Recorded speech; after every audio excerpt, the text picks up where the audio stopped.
Magandang araw po sa inyong lahat guys. Nandito tayo sa ating mga kaibigan. Napakaraming mga tao nagpaabot sa atin kasi po si Tory daw tinanggal na ni President BBM.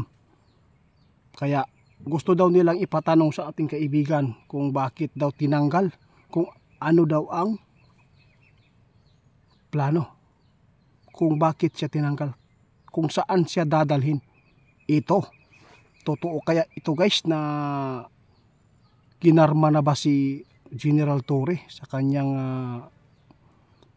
panguna sa paghuli kaya Kibuloy at Duterte?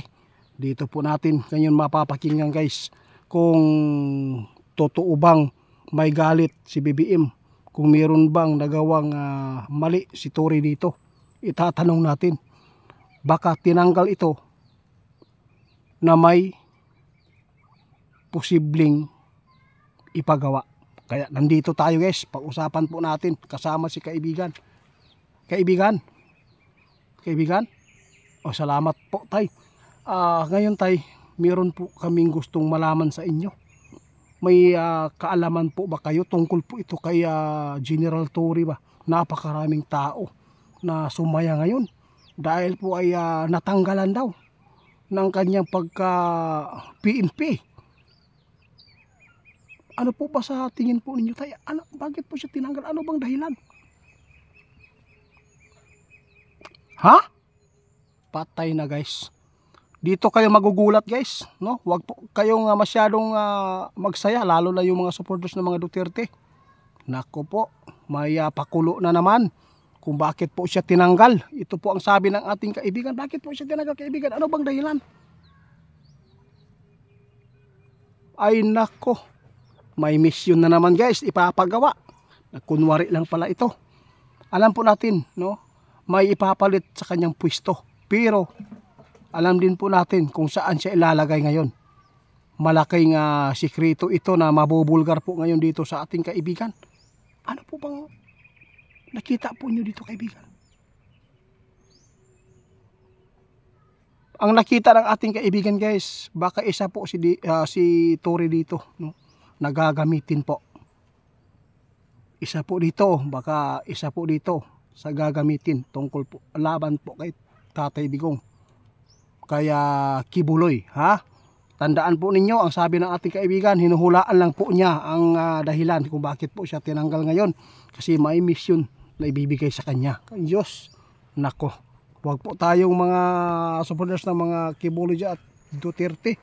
Huwag po tayong masyadong magsaya, ha? Kasi hindi po talaga basta-basta po yung ginawa po na pagtanggal po kay Torre ngayon, kaibigan. Grabe. Oo, napakaraming mga tao. Oo, may sinasabihan nga ako na baka karma yun. Kaya gusto kong malaman sa inyo mismo. May plano pala na hindi maganda. Bakit po ba siya gagamitin, kaibigan?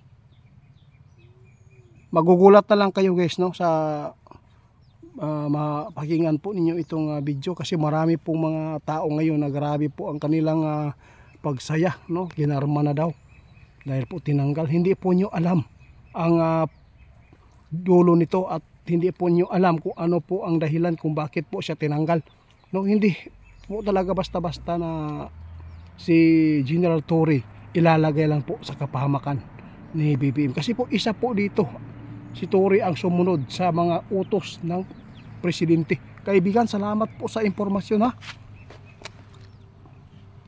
Alam po ninyo guys, tinanggal po daw ito, sabi ng ating kaibigan, meron pong malalim na dahilan para magagamit siya kung ano man ang pinaplano ng administrasyon ngayon. Magugulat na lang kayo guys kung bakit siya tinanggal. Hindi po siya pinaparusahan guys dahil po sa pagtanggal sa kanya. Hindi, gagamitin po ito. Yun po ang nahabol na nakita na ito ay ipinapaabot ng ating kaibigan. Kaya nakakalungkot po ito guys, no? Nakakalungkot. Kung bakit nakakalungkot? Kasi meron naman pong madidiin dito, kaibigan. Diyos ko guys, ito po ang sabi ng ating kaibigan. Pagdating sa panahon nito guys, no, malulungkot lang kayo bigla. May mission si Tory na ibibigay ni BBM sa kanya. Nakakalungkot po at ito dahil po laban po ito sa mga Duterte. Ito po ang dahilan kung bakit siya tinanggal. Hindi siya masyadong makagalaw dyan.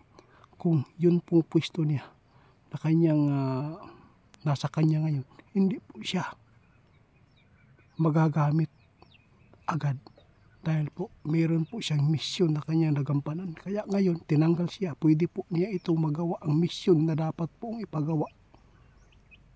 Sus, ako kaibigan, ikaw lang po talaga ang nakakaalam dito kaibigan.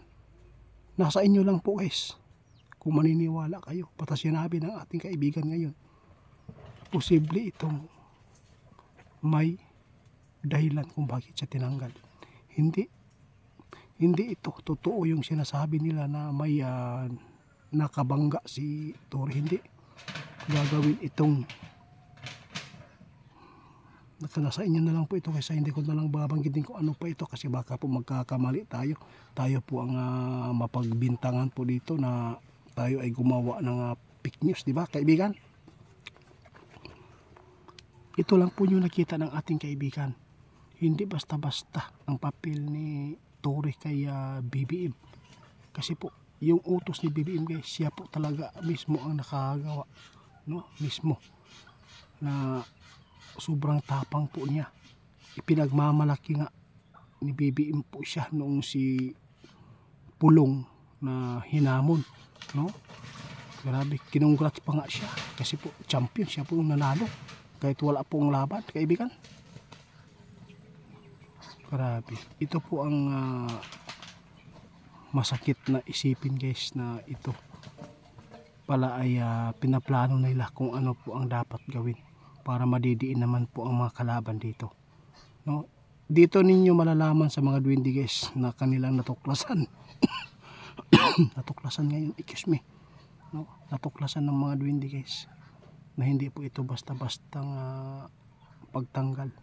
Malaking sikreto ito na mabubulgar na kung bakit po ito ginawa ni BBM para po makakilos pala at magagamit itong madidiin po ang mga kalaban nila. Kaibigan, salamat po sa inyo. Hanggang dito na lang guys sa lahat na nagpaabot sa atin na ito po ay mga supporters na mga Kibuli at Duterte. Huwag po kayong masyadong magsaya. Hindi po nyo alam ang dahilan kung bakit siya tinanggal. No? Hindi po porkit sinabi nila doon sa social media na baka may nabangga ba, may kamarian na nagawa si Tory sa kaya BBM kung bakit siya tinanggal. Hindi po nyo alam kung ano po ang purot dulo nito kaibigan. Salamat.